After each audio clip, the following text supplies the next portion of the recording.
darkness, my old friend, I've come to talk with you again, because a vision softly creeping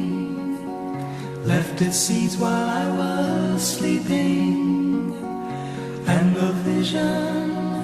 that was planted in my brain still remains within the sound of silence.